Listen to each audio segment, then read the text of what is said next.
happen to be in the wrong type of ambience, negative things can hit you. To always end up in the right place in your life is a certain talent, don't think it's luck.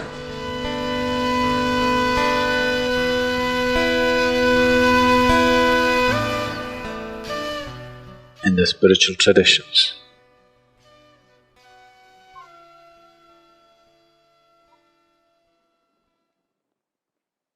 in any spiritual tradition, always Sangha, or association, or to be in the right kind of company has always been a very important part of one's growth.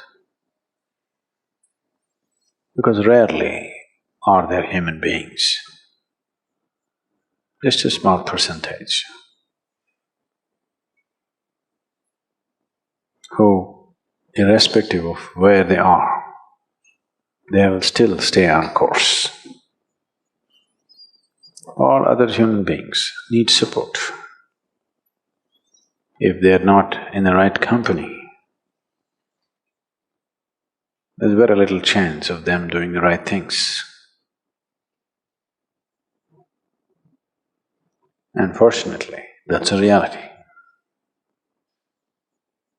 It is not necessarily a misfortune, because what this means is they are open to influence. It is the responsibility of the social fabric to create the right atmosphere for every individual, to grow towards what is beautiful for the individual and for everybody else around him. But not always,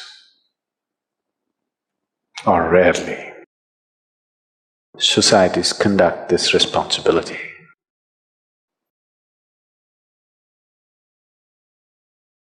In the right sense, because societies are not led. Societies are allowed to go through a metamorphosis depending upon what is the influence. In that direction it grows.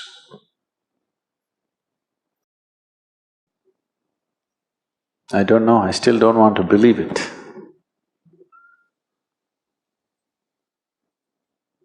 They're telling me over 80% of the content on the internet is pornography.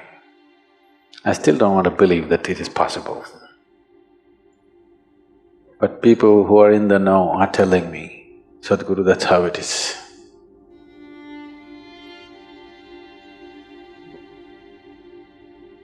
That's a sick world. 80% is a sick world, not a healthy world. So to be under the right kind of influence, an influence which nurtures you towards your ultimate truth,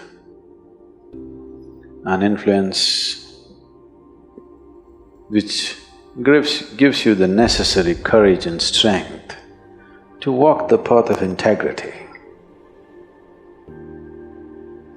Because with a weak sense of integrity, nobody is ever going to be spiritual. And this must be understood, that for bad things to hit you, it need not necessarily be aimed at you. If you just happen to be in the wrong type of ambience, negative things can hit you.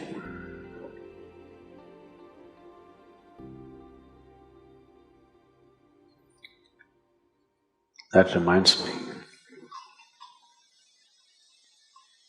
2 terrorists were preparing envelope bombs, postal bombs. After having done quite a few, one asked the other, "Have you filled enough? Do you think we have filled enough RDX into the envelopes?" The other said, "Why don't you open it and see?" He said, "Oh, it will explode if I open it." I said, "You fool, it's not even addressed to you. It need not be addressed to you. You open the wrong can, it'll blow up in your face." This is so in the world, this is so within you. There are lots of bins in your head. You open up the wrong bin, worms will crawl out. You open up another bin, fragrance will come out of it. Have you noticed yourself? Have you yourself noticed within you? If you open certain part of your mind, filth will come out. If you open another part of your mind, fragrance will come out. Have you not noticed? To be conscious enough, to be in the right company so that filth will not be tolerated, so that you open up the fragrance within you, not the filth, is an important part of one's growth. Because you don't have to go looking for a gutter for filth. There is enough in your head, isn't it? It is just that there is enough garbage in every place. There's enough garbage in the ashram also, so many people living. I'm sure there's enough filth. But we sit here with nice breeze and fragrance. We don't go sit there where there is filth. The same goes within you. Within the geography of your body, there is filth and fragrance. Which one do you open up for yourself and everybody around you? That's a big question. That takes a certain level of awareness and a certain company. This is why satsang, to be in the company of truth, very important. If you go around the ashram, the geography of the ashram, there must be at least 8 or 10 very filthy tanks. These are called septic tanks, full of septic. If you every day go sit there, of course you'll come to the conclusion, Isha Yoga Center is the filthiest place on the planet. If you fall into it, Isha Yoga is the most horrible experience in your life. But you're not supposed to fall into that pit, you're supposed to fall into this pit. But you got the geography wrong. Because you have a wrong history. Your karma is your history, isn't it? Shankaran Pillai decided he is going to be a robber. Because none of his businesses were working, nobody was giving him a job, so he decided he will go and rob somebody. So he got himself a country-made gun.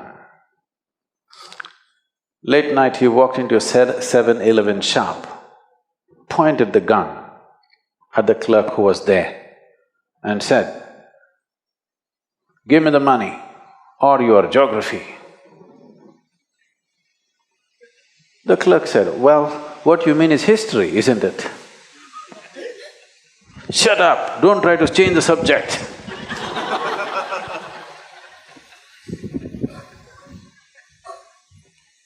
No, we are not talking about different subjects. There's only one subject, that's you. But you can either fall in this pit or that pit. That will be your experience of life. So to fall into the right place, it is a certain talent. You have to grow into it, you have to mature into it. You always know how to be in the right place. In a way, satsang means just that, communion with truth, or you are building a relationship with truth. If you're in the company of truth, your interiority is pleasant. If your interiority is pleasant, naturally pleasant things come towards you. And you will also have a tendency to move towards pleasant things. If you make your interiority unpleasant, you will attract unpleasant things. And you will also move towards unpleasant things. In the ashram, when you get a depression, where do you go and sit? But don't swim in the septic tank because you're in a bad mood. But usually this is the tendency. When you're in a bad mood, you will seek 5 other people who are in a bad mood. No, when you're in a bad mood, you must seek 5 people who are in a good mood, isn't it? No, but that's not the way. When you're in a black mood, you will seek 5 other people who are in the same mood, isn't it? That's just like going to the septic tank for a swim because you're depressed. The wrong way to handle life, that's all. I'm not saying you should not do it. Just not in your favor, that's all. It is just that you have become so self-sufficient, you don't need any enemies anymore in your life. That's a lot of self-sufficiency. So, spiritual process is another thing. To keep physiological cleanliness and psychological cleanliness is the first thing. Otherwise, spirituality will be a battle. It will not be, fragrance of a jasmine upon the spring breeze, no. It will be an uphill task, a battle, all the time a battle. A lot of people experience their life, particularly their spiritual life, as a battle because they do not maintain some fundamental discipline about the geography of their body and the geography of their psychological space. If these 2 things are not managed, everything will be a battle. Now, you happen to claim that you're spiritual, so that will also be a battle. That's how only way life can be. So, satsang means to make friends with truth. Truth is your friend, not falsehood. You start at whichever level of truth you know. You don't have to start at the ultimate truth, you cannot. However you understand truth, you start with that. You understand truth as, let's say, speaking truth, please start with that. You understand truth as being gentle to everything around you, start with that, it doesn't matter where you start. Whichever way you understand truth, you start from that and see how to take a step every day.